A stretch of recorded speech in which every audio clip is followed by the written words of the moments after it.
முருகன் கோவிலிலே ஒரு செய்தியை நான் கேட்டேன் சேவல் கூவும் காலை நேரம் பாடலை நான் கேட்டேன்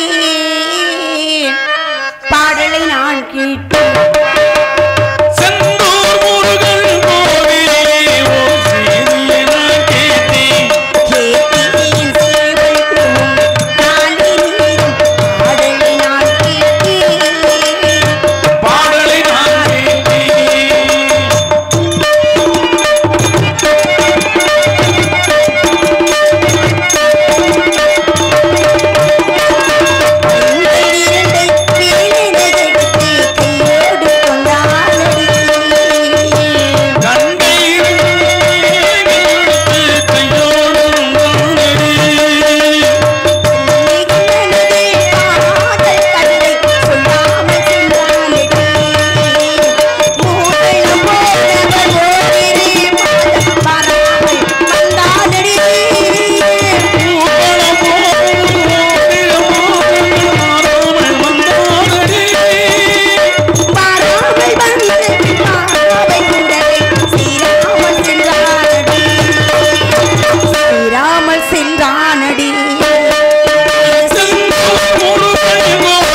லீலான சக்தி மாதம் அமைதிவளை கண்டவளை அழகு உருவம் கொண்டவளை அன்னை முத்துமாரியுமை எமையாளும் தேவியே ஏகாந்த நாயகியே அந்த முத்துமாரியம்மனை வணங்கி பின் நமது பணியை தொடர்வோம். குறிஞ்சி முல்லை மருதம் நெய்தல் பாலை என்று சொல்லக்கூடிய ஐவகை நிலங்களில் குறிஞ்சி நிலத்திற்கு தலைவனுமான எனது தந்தையுமான நம்பிராஜனுக்கும் நங்கை முகலிக்கும் வளர்ப்பு மகளாக வளர்ந்து வரக்கூடிய அந்த வள்ளியாகிய நான் 5 வயதில் அறியா பருவத்திலிருந்து அவருக்காக காத்துக்கிட்டே இருக்கேன். எப்பொழுது வருவார், எப்பொழுது என் கரங்களை பிடிப்பார், எப்பொழுது எனக்கு மாலையிடுவார் என்று நாட்களும் உபரிகமாக கழித்து கொண்டிருக்கும் இந்த வள்ளியாக என்னை எப்பொழுது ஆட்கொள்ளப் போகிறாய் முருகா முருகா முருகா. அவருக்காகவே பிறந்து அவருக்காகவே பிறந்து அவருக்காகவே வந்திருக்கேன். எந்த குழந்தையாவது பிறக்கும் பொழுது பேசுமா, ஆனால் இந்த வள்ளியாகப்பட்டவள் பிறக்கும் பொழுதே முருகா முருகா முருகா என்று அவருடைய நாமங்களை சொல்லிக்கொண்டே பிறந்தவள். அப்பேற்பட்ட வள்ளியாக நான் அவருக்காக காத்துக்கிட்டே இருக்கேன். இருந்தாலும் கூட அதற்கு முன்பதாக அந்த முத்துமாரியம்மனை வணங்க வேண்டும். வணங்கி பிறகு நமது பணியை தொடர வேண்டும். மகமாயி சமயபுரத்தாயே உன்மகள் எனக்கு எல்லாமும் கொள்ளிடத்தின் கரை மேலே உன் கோவில் தரும் குங்குமம்தான் மங்கையேற்கு காவல், தரும் குங்குமம்தான் மங்கையேற்கு காவல். மகமாயி சமயபுரத்தாயே மகள் எனக்கு எல்லாமும்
வள்ளியின் பெயர் சூட்டி என்னை சீரோடும் சிறப்போடும் எனது தந்தையும் 7 அண்ணன்களும் வளர்த்து வருகிறார்கள். இந்த நிலையில் எங்கள் அப்பாவுக்கு ஒரு ஆசை.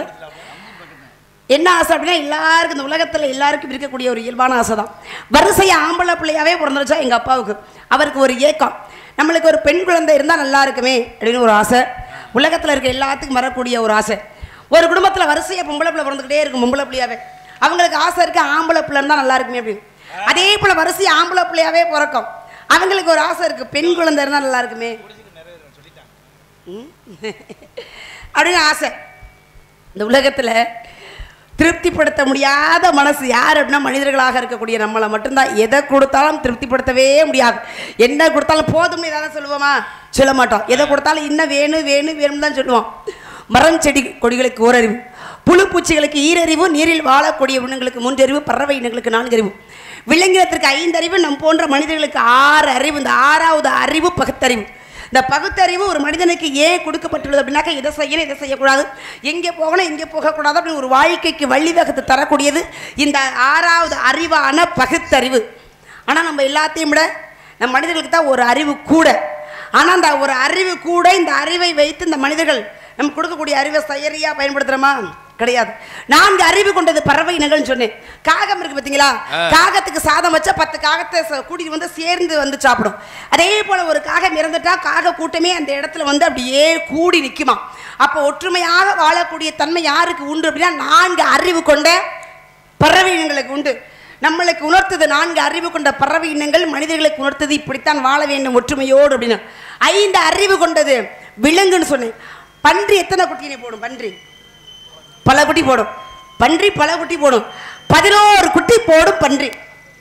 ஆனால் பன்றி குட்டியோட தன்மை தெரியுமா? என்றைக்கு ஒரு குட்டி போடுதோ முதலாக எந்த காம்பில் வாய் வச்சு பால் குடிக்குதோ கடைசி வரைக்கும் அதே இடத்துல தான் பால் குடிக்கும். அப்பேற்பட்ட தன்மை உடையது. ஆனால் போட்டது 11 குட்டி. மார்பகங்கள் 10 மார்பகங்கள் பன்றிக்கு. அதே போல் 10 குட்டியும் 10 மார்பகங்களில் பால் குடிச்சு வளரும். இந்த ஒரு குட்டி என்ன பண்ணும்? ஒரு குட்டி அந்த ஒரு குட்டியை சாப்பிட்டுருமா. அப்போ தன்மை மாறாமல் இப்படித்தான் வாழ வேண்டும் என்று 5 அறிவு கொண்ட விலங்கு நம்மளுக்கெல்லாம் எடுத்து சொல்லுது. பாருங்க, ஒரு மனிதன் போயிட்டு ஒரு குயிலுக்கிட்ட சொன்னானா, குயிலே குயிலே நீ ரொம்ப அழகா இருக்க, உன்னுடைய குரல் அழகா இருக்கு, என்ன நீ கருப்பா மட்டும் இல்லைன்னு வச்சுக்கவே உன்னுடைய மதிப்பே தனின்னு சொன்னானா. அதே போல கடலுக்கிட்ட போய் சொன்னானா, கடலை நீ ரொம்ப அழகா இருக்க, அலை அடிக்கும் பொழுது பார்க்க ரொம்ப அழகா இருக்கு, ஆனா என்ன உங்ககிட்ட உப்பு கரிக்கிற தன்மை மட்டும் இல்லைன்னு வச்சுக்கவே உன்னுடைய மதிப்பே தனின்னு சொன்னானா. அதே போல ரோஜா கிட்ட போய் கேட்டானா, ரோஜாவே ரோஜாவே நீ ரொம்ப அழகா இருக்க, சிகப்பான நிறத்துல இருக்க, ஆனா என்ன அந்த முள்ளு மட்டும் இல்லைன்னு வச்சுக்கவே உன்னுடைய மதிப்பே தனி அப்படின்னு சொன்னானா. இந்த 3ம் சேர்ந்து ஒரு மனிதனுக்கு சொன்னதான், மனிதனே மனிதனே நீ மற்றவர்களும் உள்ள குறையை மட்டுமே காங்கிற குணம் மட்டும் உங்ககிட்ட இல்லைன்னு வச்சுக்கவே, குறைய மட்டுமே பார்க்குற குணம் மட்டும் உங்ககிட்ட இல்லைன்னு வச்சுக்க, உன்னுடைய மதிப்பே தனி அப்படின்னு இந்த 3ம் சேர்ந்து ஒரு மனிதனுக்கு சொன்னதான். பாருங்க, இந்த மனிதன் தான் குறை சொல்றது, அடுத்தவங்களை பற்றி பேசுறது, குறை சொல்றது. அதே போல் ஆசை இருக்கலாம் ஒரு மனிதனுக்கு, பேராசை இருக்கக்கூடாது. ஆசை இல்லாத மனிதன் அரை மனிதனுக்கு சமமா. ஆனால் பேராசை இருக்கக்கூடாது. ஆனால் மனிதர்களுக்கு பாருங்க இந்த ஆசை பேராசை ஆத்தாடி போய்கிட்டே இருக்கும். இது எல்லாமே ஒட்டுமொத்த குணமும் யாருக்கு இருக்கு? நம்மளுக்கிட்ட தான் இருக்கணும். முதல்ல பேச கற்றுக்கணும், மனம் விட்டு பேச கற்றுக்கணும். தெரியாமையா சொல்லியிருக்காங்க, வாய் விட்டு சிரித்தால் நோய் விட்டு போகுமா. அப்படி நம்ம சிரிச்சோன்னு வச்சுக்கோங்களேன், நம்மளுக்கு மருத்துவமே தேவையே கிடையாது. சிரிச்சா நம்ம உடம்புல எந்த ஒரு நோயுமே இருக்காது. ஆமாம், நம்ம உள்ளம் மகிழ்ச்சியாக இருந்தால் நம்ம முகத்தில் மகிழ்ச்சி இருக்கும். ஆமாம், அப்போ மனம் விட்டு பேச எத்தனை பேர் மனம் விட்டு பேசுகிறாங்க. நம்ம மனசுக்குள்ளே என்ன இருக்கோ என்ன பண்ணணும், அதை மனசை விட்டு உடனே பேசிடணும். பல பிரச்சனைகள் தீரும், பல நோய்கள்லாம் தீரும். ஆமாம், அப்போல்லாம் பாருங்கள் பேச மாட்டாங்களான்னு ஏங்கின கணம்லாம் அப்போ இருந்துச்சு. ஆனால் இப்போ எப்படி இருக்குது? ஆகா பேசிடுவாங்களோ அப்படின்னு என்ன பண்ணுறது, ஒதுங்கி போகிற காலம்லாம் வந்துருச்சு. ஆமாம், இப்போ ஏற்பட்ட நிலை இருந்தாலும் கூட எங்கள் அப்பாவுக்கு ஒரு ஆசை, நாட்டுக்கே மனதாக இருந்தாலும் என்னுடைய தகப்பன்ற முறையில் அவருக்கு ஒரு ஆசை, எனக்கு ஒரு பெண் குழந்தை கிடைச்சா அதை அப்படிலாம் கொண்டாந்து விட்டு திணை விதைத்து அறுவடை செய்து அந்த பிள்ளை கையாலே படைக்கிற முருகாடுன்னு எங்கள் அப்பா வச்ச நேர்த்திக்கடனே நிபர்த்தி செய்யணும். அதுக்காக நான் வந்திருக்கேன். இருந்தாலும் கூட எங்கள் அப்பா என்ன சொல்லி எங்களை எல்லாம் அனுப்பி வைத்தாரோ சரிவர செய்ய வேண்டும். அதே நேரத்தில் என் மனசில் உள்ள ஆசைகளையும் நான் சொல்ல வேண்டும். என்ன ஆசை சொல்லாமா? நான் மனம் விட்டு பேசணும் அப்படின்னு சொல்றேன்ல, மனசுல என்ன இருக்கு அதை வெளியில உடனே சொல்லணும். ஏன் சொல்றேன் தெரியுமா? காதலிப்பாங்க 2 பேரும், ராமதாசன் காதலிப்பாங்க. அப்பெல்லாம் தூது இல்லாத காதல் எப்பயுமே கிடையாது. அப்பவும் கிடையாது, இப்பவும் கிடையாது. என்ன அப்போ வந்து மாற்று. அப்போ வந்து புறா காலில் அப்படியே கட்டி விடுவாங்க தூதாக. இப்பெல்லாம் போய் சொல்லுவாங்க. இப்போ நம்ம என்ன பண்ணுவோம், 2 பேரும் காதலிப்பாங்க, இடையில ஒருத்தர் இருப்பாங்க தூதாக. நம்ம போய் ஏதாவது ஒரு செய்தியை போயிட்டு சொல்லுவோம், ஆசையோட காத்துக்கிட்டே இருப்போம். மறுபடியும் மற்றொரு செய்தி நம்மளை தேடி வரும் வரும் வரும், வராது. என்ன தெரியுமா, என்ன காரணம் இதுக்கு? தூது போனாங்க பார்த்தீங்களா, அவங்க 2 பேரும் ஒன்று சேர்ந்துருவாங்க ஜோடியா. நம்ம இருக்க நம்ம தனியாயிருவோம். அதனாலதான் யாருக்கிட்ட தூதா முதல்ல இந்த காதல் விஷயத்துல தூதா முதல்ல சொல்லக்கூடாது. நம்மளுக்கு யாராவது பிடிச்சிருக்கா விரும்புறமா நேரடியாக போய் பிடிச்சிருக்கு நம்ம சொல்லிடுறோம். ஆமா சரி அப்படின்னா கல்யாணம் பண்ணிக்கலாம், இல்லைன்னா நம்ம நண்பர்களாக இருந்துடலாம். அந்த மாதிரி அதே மாதிரி என் மனசுல உள்ள ஆசைகள் நான் சொல்ல போறேன். நான் காதலிக்கிறேன், கல்யாணம் பண்ணணும், அதுக்காக வந்திருக்கேன். யாரை காதலிக்கிறேன் அப்படின்னு சொல்லட்டுமா?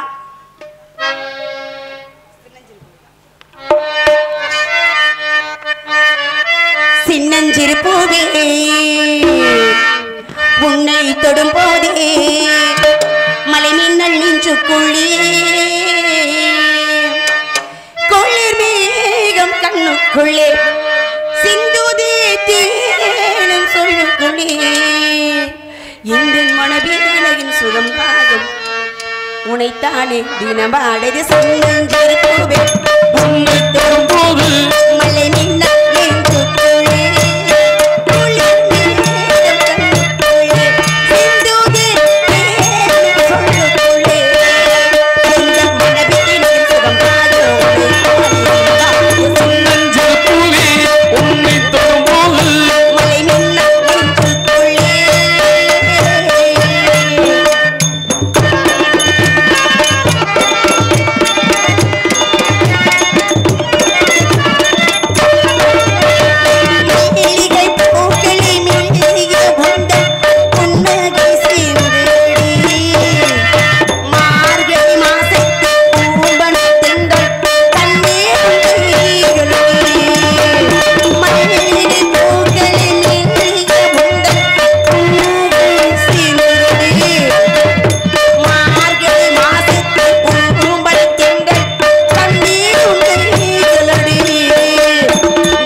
அருள் கொடுத்தவனை சுரணை வதம் செய்த சுப்பிரமணிய கடவுளை கெசூர் சாமும் அதிர்பணம் என்று சொல்லக்கூடிய 4 வேதங்களுக்கும் தலைவன் நான் என்று அகந்தை கொண்ட பிரம்மனை சிரசில் கொட்டி சிறையில் அழைத்தவனை சிந்தையில் நின்று ஆணவம் மாயை கண்மம் என்ற மும்மலத்தையும் அறிந்தவனை இகபரம் அருள் தரும் ஆதிமலைமை ஐயனே என்னை அருள்வாயாக முருகா முருகா முருகா சொல்லிக்கொண்டே போகலாம். அவருடைய பெருமைகளையும் சிறப்புகளையும் அத்தனை பெருமைகளுக்கும் சொந்தக்காரர்.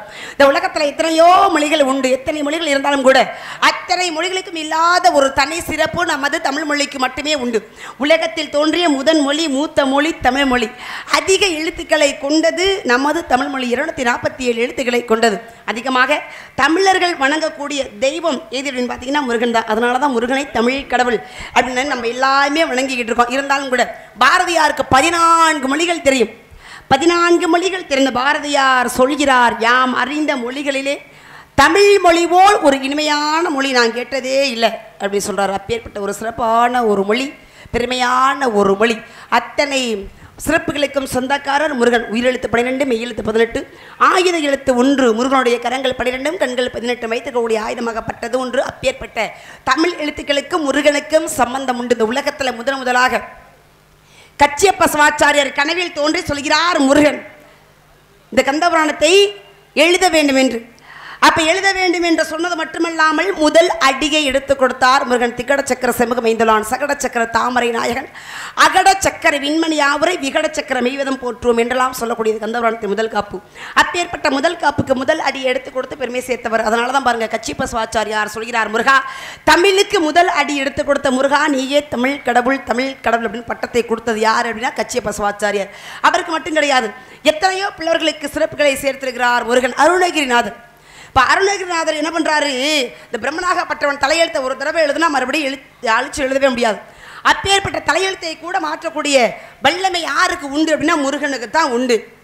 அருணகிரிநாதருடைய தலையெழுத்து என்ன தெரியுமா? திருவண்ணாமலை உச்சியின் கோபுரத்தில் நின்று கீழே கொதித்து இறக்க கடவுது செத்திரனூர் எழுதியிருக்கிறாரு பிரம்மனாகப்பட்டவன். அதை கூட மாற்றி எழுதினார் முருகன். எப்படி அருணகிரிநாதர் என்ன பண்றாரு, எப்படிலாம் வாழக்கூடாதோ, எந்த நிலையில போகக்கூடாதோ அப்படியெல்லாம் வாழ்ந்துட்டாரு. அப்ப அவரை என்ன பண்றாரு, இந்த வாழ்க்கை தேவையில்லை, இந்த உடம்பு தேவையில்லை அப்படின்னு சொல்லி செத்துருவோன்னு முடிவு பண்ணிட்டாரு. அவ செத்துருவோம் அப்படின்னு முடிவு பண்ணவர் திருவண்ணாமலை போறார். அப்ப திருவண்ணாமலையில பிறந்து வளரக்கூடியவர் யார்? அருணகிரிநாதர். அப்ப திருவண்ணாமலை கோபுரத்தின் உச்சியில் மேல போறார். நினைத்தால் முக்தி தரக்கூடியது திருவண்ணாமலை. அப்பேற்பட்ட கோபுரத்திலேருந்து கீழே விழுகிறாரு. விழுகும் பொழுது முருகான்னு சொல்லிக்கிட்டு விழுந்துட்டாரு. விழுகும் பொழுது அப்ப சொன்ன காரணத்தினால முருகன் என்ன பண்றாரு, உடனே கையில தாங்கி பிடிச்சிட்டாரு. தாங்கி பிடிச்சி என்ன சொல்றாரு, நீ இறக்க பிறந்தவன் கிடையாது, சாதிக்க பிறந்தவன் என்று திருப்புகளை பாட வைத்தார். அதான் முருகன் என்ன பண்றாராம், கையில பிடிச்சாரா, முருகா நான் உயிரோட இருக்கவே எனக்கு பிடிக்கல, செத்தரலாம இருக்கேன், இந்த நிலை எனக்கு தேவையா, எனக்கு வேண்டாம் அப்படின்னு சொன்னாராம். அப்பதான் சொன்னார் முருகன் சொல்றாரு, உன்னுடைய தாய் பெயர் என்னன்னு கேட்டாரா. உன்னுடைய தாய் பெயர் என்ன அப்படின்னு கேட்கும்பொழுது முத்தம்மைன்னு சொன்னாராம். அப்போ முத்தம்மைன்னு சொன்னதில் அந்த முத்து மட்டும் எடுத்து கொடுத்தாராம். எடுத்து கொடுத்து பாடுனாராம். அழகாக பாடினார் முத்தை திரு வத்தை திருநகை அப்படின்னு திருப்புகளை. அப்போ பாட்டு பாடிட்டாரு.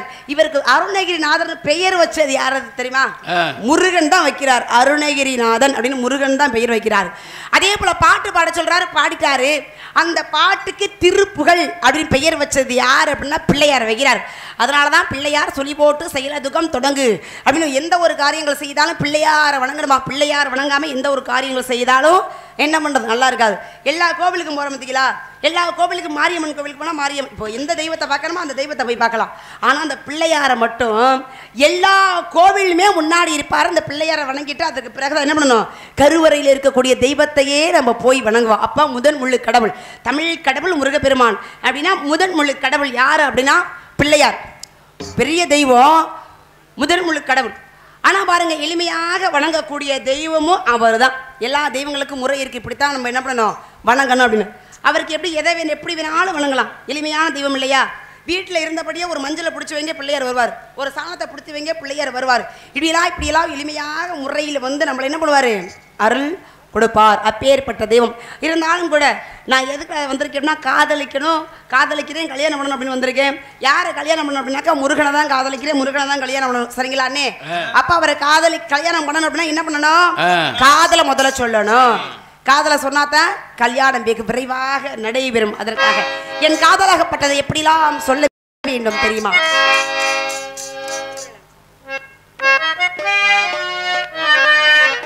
ஊரெல்லாம் சாமியாக பார்க்கும் என்னை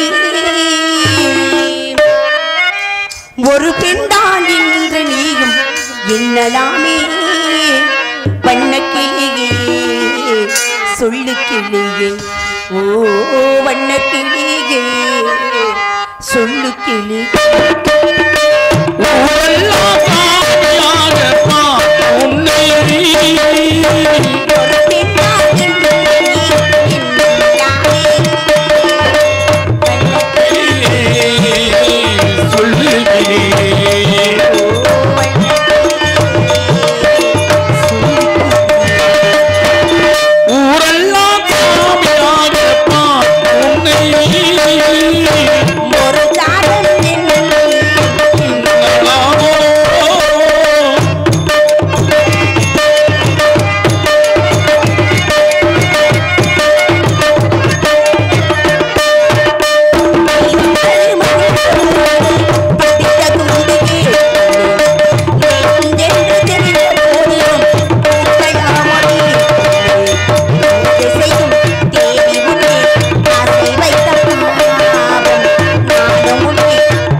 நான் உடலால் மட்டும் அழகானவன் அல்ல, என் உள்ளத்தாலும் அழகானவன் என்று உலக மக்களுக்கெல்லாம் எடுத்துச் சொன்னவர் என்னுடைய முருகன்.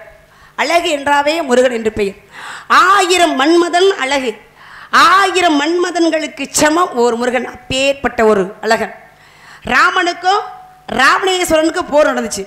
ராவணேஸ்வரன் இருந்தான். அதே போல கிருஷ்ணருக்கும் கம்சனுக்கும் போர், கம்சனாகப்பட்டவன் இருந்தான். அதே போல சிவபெருமானுக்கும் மன்மதனுக்கும் போர், மன்மதன் எரிந்து சாம்பலானான். அதே போல முருகபெருமானுக்கும் சூரபத்மனுக்கும் போர் நடந்துச்சு. போர் ஆரம்பிக்க போது தூதாக போறார் வீரபாகு தேவர். போய் சொல்றாரு, முருகா, முருகனை பத்தி உனக்கு தெரியாது, முருகன் கையால நீ அழிவை தேடாது அப்படின்னு சூரபத்மன்ட்ட எச்சரிக்கிறார். கேட்கலவே, பெரிய மண்டக்கணம் முடிச்சு. அப்பதான் சொல்றான், சின்ன பையன், இப்படியே சின்ன பையன், பல்லு கூட முளைக்காத பாலகன், அவன் போய் என்ன பதம் செய்ய போறானா? ஒன்றும் பிரச்சனை இல்லை, போரில் பார்த்துக்கலாம் அப்படின்னு போய் சொல்லு அப்படின்றார். போர் ஆரம்பிச்சிருச்சு. இறந்த அத்தனை பேர்களும் இறந்து போனார்கள். நிராயுதபாணியாக நிற்கிறான் யாரு? சூரபதம். அப்பதான் பார்த்தாரு முருகன் தன்னுடைய சுயரூபத்தை காண்பித்தாராம். அவ்வளவு நாட்களாக கோபம், வஞ்சகம், பொறாமை, கெட்ட எண்ணங்கள் மட்டுமே கொண்டுள்ள சூரபதனுடைய மனமாகப்பட்டது மாறியதான் முருகனை பார்த்த உடனே பார்க்கும் பொழுது முருகா முருகா என்றது வணங்கி கொண்டே இருக்க வேண்டும் என்று தோன்றியதாம். அவருடைய கரங்களை பிடித்து கொள்ள வேண்டும் என்று தோன்றியதாம். அப்பேற்பட்ட சூரபதனுக்கு காட்சிகளை கொடுத்து அடைக்கலம் கொடுத்தார். எப்படி? 2 கூறுகளாக பிளந்தார். 2 கூறுகளாக பிளந்து ஒரு பக்கம் சேவலாகவும் மற்றொரு பக்கம் மயிலாக வைத்துக் கொண்டார். தன்னை வணங்கக்கூடிய பக்தர்கள் தன்னை வணங்கினால் மட்டும் போதாது, தன் எதிரியையும் வணங்க வேண்டும் என்று எதிரியை கூட வணங்க வைத்து அழகு பார்த்தவர் யார் அப்படின்னா முருகன் தான். யாருக்காவது இந்த தன்மை வருமா? அப்பேற்பட்டவர். ஒரு ஊர்ல பாருங்க, சொற்பொழிவு நடக்குது. சொற்பொழிவுனா கந்தபுராணத்தை பத்தி சொற்பொழிவு நடக்குது. 10 நாளா நடக்குது. 10 நாளா ஒரு நாளைக்கு 2 மணி நேரம் விதம் நடக்குது. கணவன் மனைவி 2 பேர் இருக்காங்க. இந்த மனைவி என்ன பண்றாங்க, தினந்தோறும் போய் இந்த சொற்பொழிவை கேட்டுக்கிட்டு வர்றாங்க. கணவன் என்ன பண்றாரு, திட்டுறாரு. ஏண்டி உனக்கு வேற வேலையே இல்லையா? எப்ப பார்த்தாலும் கதை கேட்கிறேன், நீ பாட்டுக்கு போய் உட்காந்துக்கிற. அப்ப இங்க வீட்டில் உள்ள வேலையெல்லாம் யாரு பார்க்கறதா? அப்படியே நீ பாட்டுக்கு போட்டு போயிடுறியே அப்படின்னு திட்டுறாரு. அப்பதான் அந்த அம்மா சொல்றாங்க, இல்லைங்க, அங்கே சொற்பொழிவு நடக்குது, கந்தபுராணத்தை பற்றி சொல்கிறாங்க, அதான் நான் போய் கேட்டுக்கிட்டு வர்றேன் அப்படின்னு சொல்கிறாங்க. அதற்கு அவர் சொல்கிறாரு, கந்தபுராணமா ஏண்டி இதெல்லாம் ஒரு விஷயம்னு போய் கேட்டுக்கிட்டு இருக்கியா? என்ன கதை அது? முருகன் அவதரிக்கிறாரு, சூரபத்மனை வதம் செய்கிறாரு, இதுதானே கதை, இதை கேட்க தான் தினந்தோறும் போறியான்னு திட்டுறாரு. அப்போ அந்த அம்மா சொல்கிறாங்க, இல்லைங்க, விரிவாக சொல்கிறாங்க. இப்படி விரிவாக சொல்கிறாங்க அப்படின்னு. இப்போ விரிவாக சொல்கிறாங்கன்னு சொல்கிறியே, உனக்கு இத்தனை நாளாக போய்கிட்டு இருக்கியா, உனக்கு என்ன புரிஞ்சது சொல்லு அப்படின்றாரு. அப்போ தான் அந்த அம்மா சொன்னாங்களாம், இப்போ ஒரு கூடையை எடுத்து கொடுத்தாங்களாம். ஒரு கூடையை கிராமத்துலலாம் இருக்கும், அந்த கூடையில் சாணி போட்டு மொழிகிருக்கும். இந்த கூடையை எடுத்து கொடுத்து இதில் போய் தண்ணி எடுத்துக்கிட்டு வாங்க அப்படின்னு சொன்னாங்களாம். இதில் போய் தண்ணி எடுக்க முடியுமா? அப்போ அவர் பேசுகிறவருக்கு என்ன ஆச்சுன்னே தெரியல. கதை கேட்க போகிறேன் அப்படின்னு சொன்னான். அப்படின்னு போய்கிட்டு இருந்தால் இப்போ என்ன மூளையும் குழம்பி போச்சு போல, இதில் யாராவது தண்ணி எடுத்துகிட்டு வர முடியுமா அப்படின்னு என்ன பண்ணுறாரு. சரி அப்படின்னு போயிட்டு அவர் தண்ணி எடுக்கிறாரு. தண்ணி வருமா கூடையில்? வராது. அங்கேருந்து வந்துட்டாரு. ஏண்டி இதில் போய் தண்ணி எடுத்துகிட்டு வர சொல்கிறியே, எடுக்க முடியுமா அப்படின்னு. அப்போ தான் அந்த அம்மா சொல்கிறாங்க, இந்த கூடை நான் கொடுக்கும்போது எப்படி இருந்துச்சு, என் சாணியெல்லாம் ஒட்டி செத்தையும் குப்பையுமா இருந்துச்சு, இப்போ எப்படி இருக்குது, என்ன எல்லாமே இந்த அழுக்கெல்லாம் போய் சுத்தமாக இருக்குது அப்படின்னு சொன்னாங்களாம். அப்போ தான் அந்த அம்மா சொன்னாங்களாம், நீங்கள் கேட்டீங்க, தினமும் போகிற அதோட கதை என்ன அப்படின்னு நீங்கள் கேட்டீங்க, எனக்கு புரியலை, எனக்கு சொல்ல தெரியல, ஆனால் இந்த கூடை இப்பொழுது எப்படி சுத்தமாக இருந்ததோ அதே போல என்னுடைய இந்த கந்தபுராணத்தை கேட்டதற்கு பிறகு என்னுடைய மனமாகப்பட்டது சுத்தமாக இருக்குது அப்படின்னு சொன்னாங்களாம். இப்போ பாருங்க, இந்த கதையை கேட்டதற்கே மனதாகப்பட்டது சுத்தமாக இருக்குது அப்படின்னா இந்த கந்தபுராணத்தை முழுமையாக படித்தால் எப்படி இருக்கும்?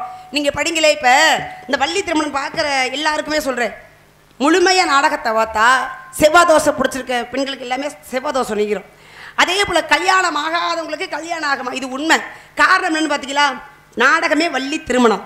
முதல்ல பார்வதி, சிவன் பார்வதி கல்யாணம், கடைசியில் வள்ளி திருமணம். முதல்லையும் திருமணம், கடைசியிலையும் திருமணம்.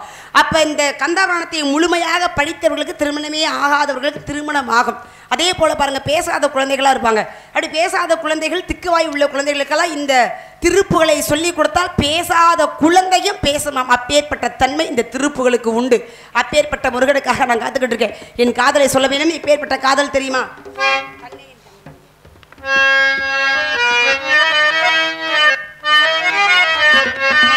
கண்ணீயின் கண்ணுமணியே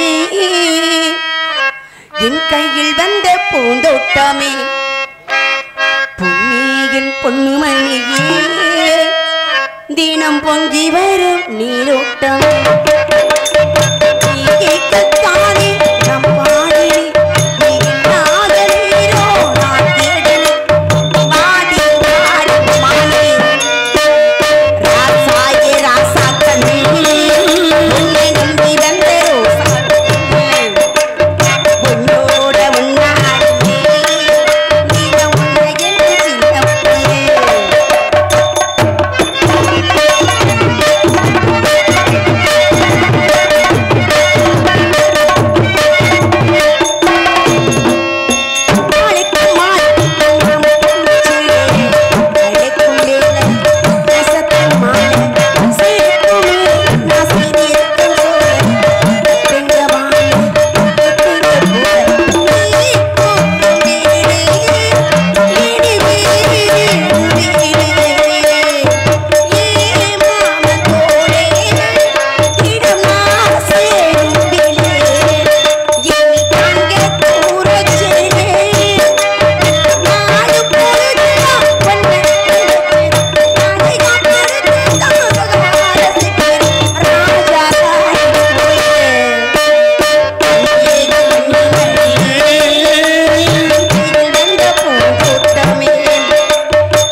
ஒரு சத்தம் என்னவென்று பார்க்க போனால் என்னுடைய தோழியின் குரலாகத்தான் இருக்க வேண்டும். என் தோழியை சந்திக்க வேண்டும். சந்திச்சு எங்க அப்பா என்ன சொல்லி அனுப்பி வைத்தாரோ அதை சரிவர செய்ய வேண்டும். அதற்கு முன்பதாக இறுதிக்கட்டமாக என் காதல்